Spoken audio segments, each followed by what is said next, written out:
Comment se porte la filière des fruits et légumes frais dans les Hauts-de-France? Bonjour Hélène Mély. Bonjour. Vous êtes présidente du comité Interfel Hauts-de-France, comprendre par là l'interprofession des fruits et légumes frais, directrice également de la filière fruits et légumes des supermarchés Match.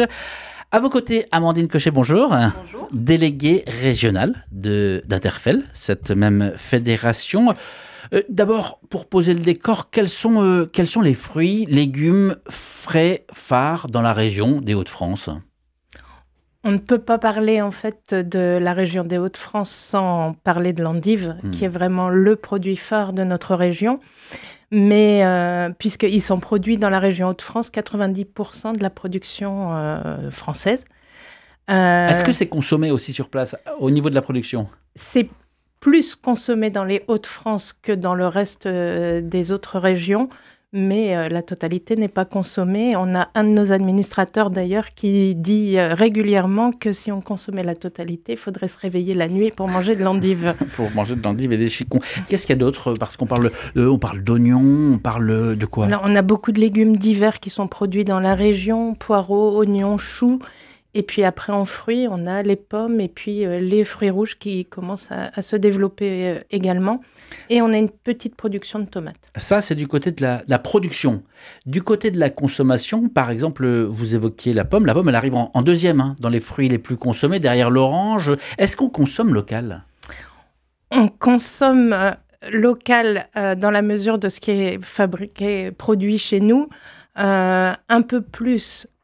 On consomme un peu plus ce qui est produit chez nous que le reste des produits. Malgré tout, l'orange ne sera jamais produite dans les Hauts-de-France, ou en tout cas pas tout de suite, et ça reste le produit le plus consommé en fruits actuellement dans nos régions. Pas tout de suite, vous avez raison de le souligner. Comment est-ce que la filière s'adapte? Je me tourne vers vous, Amandine Cochet. On parle de réchauffement climatique, d'adaptation. Est-ce que la filière s'est saisie du sujet et comment est-ce qu'elle s'adapte? Alors déjà, les acteurs économiques de la filière, les acteurs de la filière s'adaptent au quotidien, c'est leur métier. On travaille sur des produits frais, sur des produits qui ne sont pas stockables et qui sont clairement météo-sensibles, c'est-à-dire que la production est dépendante directement de la météo qu'il fait. Donc au quotidien, les épisodes extrêmes météorologiques ont des impacts sur la production, mais aussi sur la consommation. C'est-à-dire que quand il fait très beau, on a envie de melon, on a moins envie de poireaux, et pourtant il peut arriver qu'il fasse très beau en fin de printemps, d'hiver comme on a pu le voir. Et donc les acteurs économiques de la filière, de la production jusqu'à la distribution, s'adaptent déjà tous les jours. Est-ce qu'on peut parler d'une filière unique? Parce qu'on a quand même l'impression que chacun y va de sa production, de sa propre filière. Est-ce que c'est vraiment unifié? Est-ce que producteurs, consommateurs, est-ce qu'il y a une réelle unification? C'est l'objectif justement de notre interprofession, en fait, de rassembler tous les acteurs de la filière, depuis l'amont avec les producteurs, les importateurs, jusqu'à l'aval, les distributeurs, les grossistes, les primeurs, et puis la restauration collective. On est vraiment une filière complète qui englobe tous les intervenants. Alors pour revenir aux Hauts-de-France, c'est la région... Encore une fois, championne de France, c'est la région où l'on consomme le moins de fruits et légumes du pays. Pourquoi? Est-ce que c'est une question de coût? Est-ce que c'est un problème d'éducation? Qui peut répondre? Une question de coût, c'est pas forcément le sujet qui revient en priorité. Je pense qu'il y a beaucoup une question de manque d'habitudes culturelles, c'est-à-dire que dans nos recettes culturelles, on va plutôt être sur une carbonade ou un Welsh que sur une salade niçoise. Et donc, c'est vrai que les légumes ne font pas partie de la culture. On avait vu au moment de la pandémie du Covid une consommation qui avait augmenté de façon importante au niveau national et au niveau régional aussi. Néanmoins, on se rend compte que la praticité, c'est plus un des sujets qui va faire qu'on consomme moins de fruits et légumes. Et on est arrivé dans les Hauts-de-France à une consommation de 135 kilos par ménage par an, quand on est au niveau national plutôt autour de 158 kilos. Et quand on était à 155 en 2019, Mais la tendance nationale, elle est aussi à la baisse. Comment est-ce qu'on l'explique? La tendance nationale est à la baisse, mais moins vite que dans les Hauts-de-France. Plusieurs facteurs, en fait, expliquent cette baisse de consommation. On a dit les jeunes générations recherchent de la praticité et ne veulent plus passer de temps à éplucher. En fait, il y a toutes ces tâches un peu contraignantes quand on parle du produit brut qui freinent la consommation. Et après, le goût aussi est un des facteurs. En tout cas, on se rend compte que le goût est associé au plaisir. Donc, il faut qu'on puisse donner des bons fruits et légumes. Mais si je vous entends bien, entre les lignes, ce que je vois, c'est que ça peut être un problème d'éducation, en fait. Complètement, complètement. C'est un vrai problème d'éducation. Et comment on y remédie?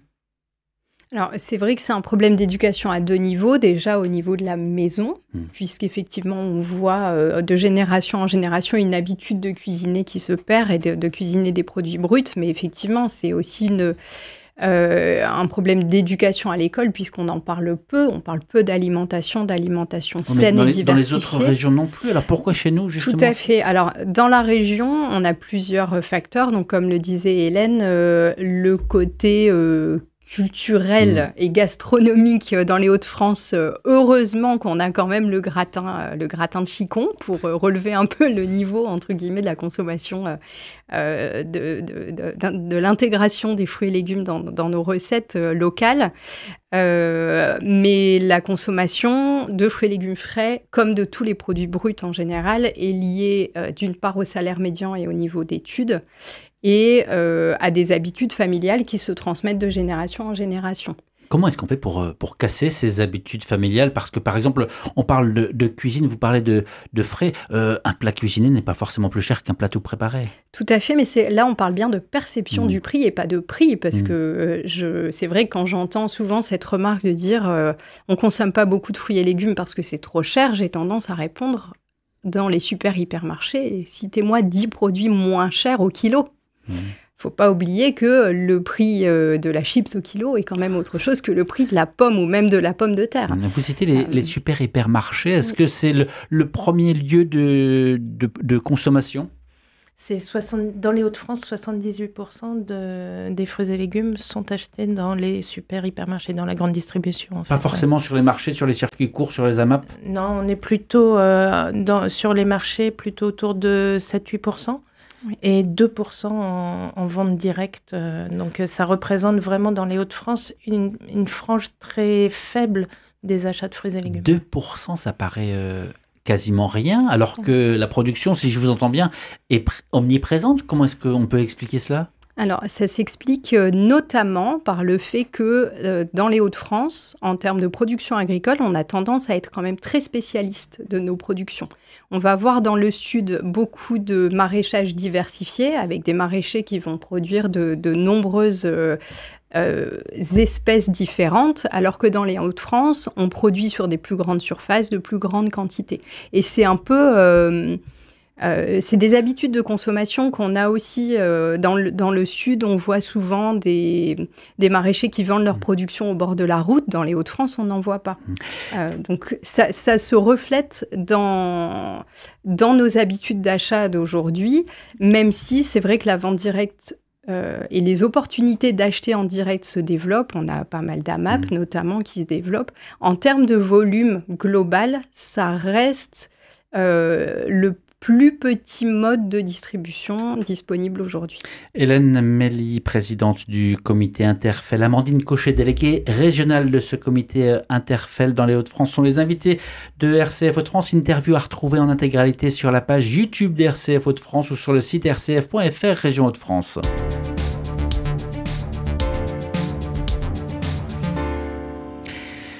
La question qui se pose aussi, c'est l'importance on a parlé de l'éducation à l'alimentation. Vous avez dit, ce n'est pas présent dans les écoles. Est-ce que, par exemple, l'instance que vous représentez, IVA, milite, pousse la porte de l'école, obtient des autorisations, peut s'adresser aux élèves? Est-ce que ça fonctionne? On intervient dans les écoles, même si on a c'est difficile d'intervenir à tous les endroits et on n'est pas très nombreux pour ça, mais on essaye de le faire au maximum. Et après, on représente aussi le programme lait et fruits à l'école, qui est un programme européen pour lequel... en fait, on fait beaucoup de pédagogie sur le fait de remettre ce programme en place dans les écoles et dans les collèges pour faire découvrir les fruits aux enfants. Là, c'est le bout de la chaîne. Mais à l'autre bout, les producteurs très régulièrement dénoncent ce qu'ils appellent la concurrence déloyale. Alors, en ligne de mire, il y a différents chiffres. Moi, j'ai pris celui de France Agrimaire qui dit que près d'un fruit et légumes sur 2 consommés en France est importé. Alors, ça fait 8% des légumes, 71% des fruits. Est-ce que ces chiffres sont réels dans les Hauts-de-France? Et comment est-ce que les producteurs y font face?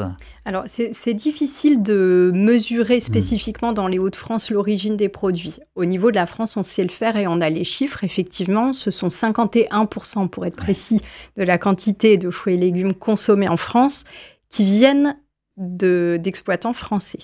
Ce qui veut dire 49% qui viennent de l'import. Il y a de nombreuses raisons à cela. Cependant, globalement, ce qu'on observe, c'est que, donc on va dire 50% pour simplifier des produits qu'on consomme viennent de France. 20% viennent de pays tiers, c'est-à-dire hors Europe, et ne pourront pas être produits en France pour des raisons de climatologie, de sol, de terroir, comme notamment les produits exotiques qui sont de plus en plus consommés et demandés par les Français. Et puis, ça laisse 30% pour les produits qui viennent d'Europe, mais du coup, encore une fois, avec certaines productions qu'on n'a pas en France, comme les agrumes, alors qu'on produit de plus en plus et qu'on devrait produire de plus en plus avec le changement climatique. Mais aujourd'hui, la majorité des agrumes qu'on consomme viennent du sud de l'Europe, voire du nord de l'Afrique. Mais ça représente une grosse partie de notre consommation, notamment, encore une fois, c'est des productions qu'on ne peut pas, donc qui ne concurrencent pas dans le sens où on ne les produit pas en France. Et ensuite, on a effectivement toute une partie de ce qu'on consomme qui sont des produits qu'on appellerait de contre-saison, puisque les Français souhaitent avoir à disposition toute l'année des tomates, des courgettes. Mais ça veut dire que les Français, ne jouent pas le jeu du fruit et légumes de saison ? Pas trop. Après, on a aussi un calendrier de production français qui devient de plus en plus, avec des saisons de plus en plus précoces et de plus en plus tardives. Donc, c'est vrai que si on reprend la tomate, par exemple, dont on a parlé tout à l'heure, en février, on a de la tomate française jusqu'au mois de novembre, fin novembre. Donc, on a des calendriers de production français qui deviennent de plus en plus étendus. Et après, à côté de ça, les Français, comme disait Amandine, veulent de tout le temps. On a sans doute habitué nos clients à trouver tout le temps. Et c'est vrai que c'est difficile de revenir en arrière. Hélène Mélis, ça fait un peu plus de 25 ans que vous êtes dans le domaine de la distribution fruits et légumes alimentaires. Est-ce que vous avez vu les habitudes changer justement sur cette thématique-là ? Oui, on a quand même une priorité aux produits français qui s'est installée vraiment de façon importante. Alors qu'avant, je pense qu'il y a une quinzaine d'années, les clients faisaient moins attention à l'origine des produits qu'ils consommaient. Donc là, vraiment, la priorité qui est donnée à la France, c'est très important. Et je pense qu'au niveau médiatique, ça a tellement pris le relais aussi que ça c'est important. Les fraises, par exemple, on est en pleine saison de fraises en ce moment. Les fraises, dans de nombreuses enseignes, vous ne trouverez que des fraises françaises en ce moment, et tant mieux. Et tant mieux. Déjà, le temps file, ça va bientôt être le temps de conclure. J'aimerais revenir à Interfel et votre travail, votre mission, les enjeux. Quels sont-ils aujourd'hui ? Alors, on en a déjà beaucoup parlé. L'enjeu principal, c'est la consommation. C'est-à-dire que quand on aura retrouvé un niveau de consommation qui répondra aux recommandations en termes de santé publique, c'est-à-dire les 5 fruits et légumes dont on parle depuis des années. Ça voudra dire qu'on distribuera plus et donc on produira plus également. Donc le gros enjeu, c'est la consommation, et pour ça, on met en place avec Interfel de nombreuses actions.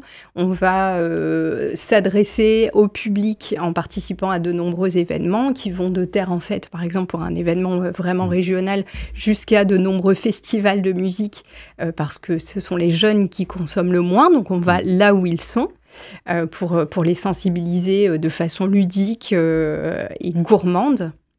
On a aussi beaucoup adapté notre message en étant un peu moins culpabilisant avec le « il faut 5 fruits et légumes ». Maintenant, ce qu'on dit, c'est « consommer des fruits et légumes, vous n'en consommerez jamais trop ». Donc nous, toute la campagne de communication fruits et légumes aujourd'hui est basée sur ce message du « jamais trop ». Pour vraiment mettre en avant le côté plaisir et sans limite, entre guillemets, de la consommation. Et on aura un impact de cette façon-là en développant la consommation des fruits et légumes sur la santé, puisqu'on voit que la consommation de fruits et légumes, ou plutôt le manque de consommation, a un impact sur le taux d'obésité. Et on est aussi champion dans les Hauts-de-France du taux d'obésité, mais ça fait des années qu'on le répète, mais il n'y a pas eu d'électrochoc. Non. Le mouvement ne prend pas Non, je pense que c'est quelque chose qui va être long à mettre en place. Alors nous, on en est convaincus, et puis avec nos armes, on milite énormément pour ça. Mais je pense qu'il faudra qu'on réussisse à militer aussi au niveau des pouvoirs publics qui, eux, seront plus forts que nous pour donner des vrais impacts. C'est ça, sachant que les pouvoirs publics sont peut-être plus difficiles à bouger que les consommateurs. Le message pour les consommateurs, en quelques mots, quel est-il ? Il faut manger des fruits et légumes, c'est jamais trop. On a dit il faut. C'est jamais trop. C'est jamais trop.